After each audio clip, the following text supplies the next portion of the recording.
देश दुनिया की हर वड्डी खबर दे लई हुणे डाउनलोड करो number 1 news app Dainik Savera times. जो देश के अंदर महंगाई को लेकर, पेट्रोलियम पदार्थों को लेकर, डीजल और पेट्रोल को लेकर जो लगातार एक लोगों के अंदर बेचैनी है, परेशानी है, उसको उठाना मैं समझता हूं कि ये आवश्यक था विपक्ष के लिए।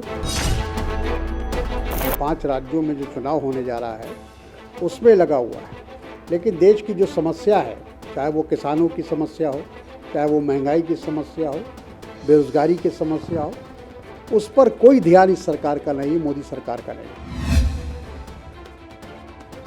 और किसानों की जायज़ मांग को मानने से इनकार कर रही है। आने वाले चुनाव में उसको इस देश का किसान सबक सिखाए। संसद के बजट सत्र का आज दूसरा फेज स्टार्ट हुआ है और इसके साथ ही कांग्रेस पार्टी ने पेट्रोल, डीजल और एलपीजी के दामों में जो हाल के दिनों में बढ़ोतरी हुई है, इसको लेकर राज्यसभा के अंदर हंगामा किया और राज्यसभा की कार्रवाई पहले 11 बजे तक और फिर 1 बजे तक के लिए स्थगित कर देनी पड़ी। और इसके बाद लगातार कांग्रेस पार्टी प्रदर्शन कर रही है। हमारे साथ कांग्रेस के वरिष्ठ नेता, महासचिव और पूर्व केंद्रीय मंत्री तारिक अनवर जी हैं। सर, आज जैसा कि उम्मीद थी कि हाल के दिनों में जिस तरह से फ्यूल प्राइसेस बढ़े हैं, एलपीजी प्राइसेस बढ़े हैं, उसको लेकर आप लोगों ने संसद में हंगामा किया, लेकिन सभापति ने ये कहा कि पहला दिन है, इसलिए कोई कड़ी कार्रवाई नहीं। देखिए, हंगामा इसको नहीं कहेंगे, ये विपक्ष का एक तरह से कहा जाए कि अधिकार है और जिम्मेदारी भी है कि जो भी ज्वलंत इशू होते हैं, मसले होते हैं, उसको सदन में उठाना है। आज राज्यसभा की शुरुआत हुई है दूसरी बार।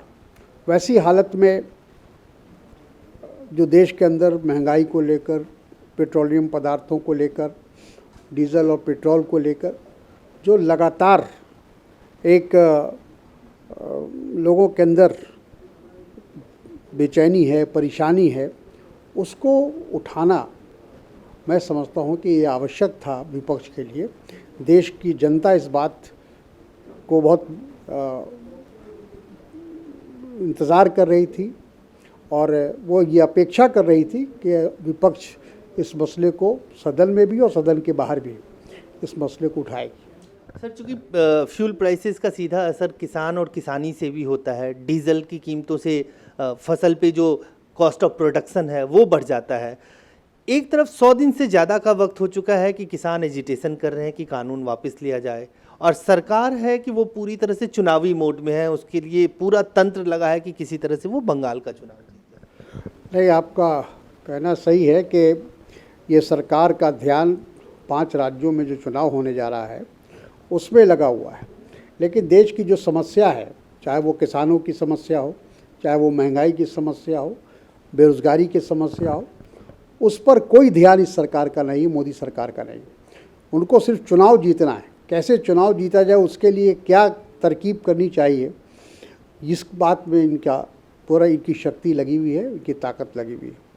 और मैं समझता हूं कि इन 5 राज्यों का चुनाव जो होगा वो भी तय करेगा कि इस देश के किसानों के साथ जो ये सरकार व्यवहार कर रही है और किसानों की जायज़ मांग को मानने से इनकार कर रही है, आने वाले चुनाव में उसको इस देश का किसान सबक सिखाए।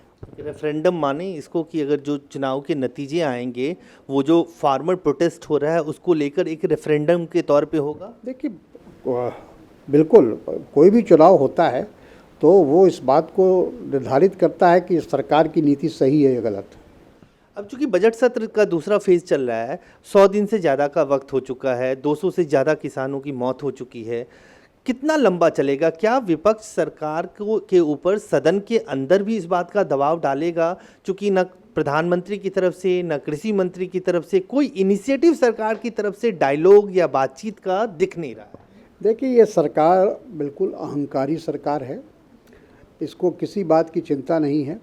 इनको लगता है कि हमको बहुमत आ गया तो हम जो भी चाहें फैसला ले सकते हैं, जो भी चाहे निर्णय ले सकते हैं, नीति निर्धारित कर सकते हैं। लेकिन उनको ये नहीं मालूम कि जिस जनता ने या जिस किसान ने या मज़दूर ने उनको सत्ता में लाया है, वही उनको सत्ता से मुक्त भी कर सकता है। तो साफ तौर से तारिक जी का ये कहना है कि जो किसान मजदूर सत्ता में लेके आई है मोदी सरकार को, अगर ये मामला ज़्यादा लंबा खिंचा और ये एजिटेशन और ज़्यादा लंबा हुआ तो उसका सीधा असर आने वाले 5 राज्यों के विधानसभा चुनाव के नतीजों पे होगा। और कहीं ना कहीं ये एक तरह से रेफरेंडम है। और दूसरी तरफ आज बजट सत्र के दूसरे चरण की जो शुरुआत हुई है उसमें विपक्ष भी सरकार के ऊपर लगातार इस बात का दबाव डालेगा कि कोई ना कोई डायलॉग या बातचीत के रास्ते इसका समाधान निकाला जा सके। कैमरामैन आकाश के साथ Ajay Jha, Dainik Savera, Delhi. All world open challenge 17 time gold medalist मियां रफीक मोहम्मद, पंडित, मौलवी, बेगम, तांत्रिक, इन चोरा ठग्गा तो सावधान। स्पेशलिस्ट वशीकरण, सट्टा नंबर, लव मैरिज, पति पत्नी च अनबन, विदेश च पक्का होना, कारोबार दा ना चलना, सिर्फ 31 घंटिया विच समाधान। फ्री फ्री फ्री मियां रफीक मोहम्मद। मोबाइल 84 374 94 647, 84 374 94 648। बाबा सुल्तान बंगाली 21 बार गोल्ड मेडलिस्ट। सारियां थावां तो निराश ते मायूस होने वाले एक बार फोन जरूर करो, जिवें चाहोगे उवें होएगा। It's my promise, immediately result, open challenge. इल्मां दे माहिर A to Z समस्यावां दा फोन ते घर बैठे करवाओ हल। वशीकरण ते मुठकरनी, लव मैरिज, सौतन ते दुश्मन तो छुटकारा, पक्का काम पक्का हल। 101% गारंटी स्टाम्प पेपर ते लिख के। सब तो पहला काम करन दा वादा, नौकरी, प्रमोशन, कारोबार च परेशानी, घर च झगड़ा, कोर्ट केस, तलाक, प्रॉपर्टी झगड़ा, पति पत्नी चानबन, जादू टोना, मनमोड़ी वशीकरण करवाओ जा तुड़वाओ। रुस्से नूं मनाउणा। फोन 95 603 92 450, 95 603 92 451। पंडित राधे शर्मा, चमत्कार हुंदे वेखो अपनी अखां दे सामने। 24 घंटे विच पाओ हर परेशानी दा हल। मुसलमानी, रूहानी ते काले इलम दे बादशाह, मेरे कीते नूं मेरे तो इलावा कोई कट नहीं सकदा। मोड़ी वशीकरण करवाओ, मनचाहा प्यार पाओ, लव मैरिज, सौतन दुश्मन तो छुटकारा, तलाक केस, जमीनी झगड़ा, नौकरी, कारोबार च रुकावट, विदेश यात्रा, लॉटरी तो तुहानूं मिलेगा जां नहीं, सच्चाई जानो। लॉटरी नंबर पाओ 649 होवे जां लोटो मैक्स, तुहाडी हर गल 100% गुप्त रखी जावेगी। प्यार विच धोखा खाए प्रेमी प्रेमिका एक बार जरूर मिलो, मैं तुहाडा प्यार टुटन नहीं देवांगा। मोबाइल 98 768 045 80 85 588 38 617।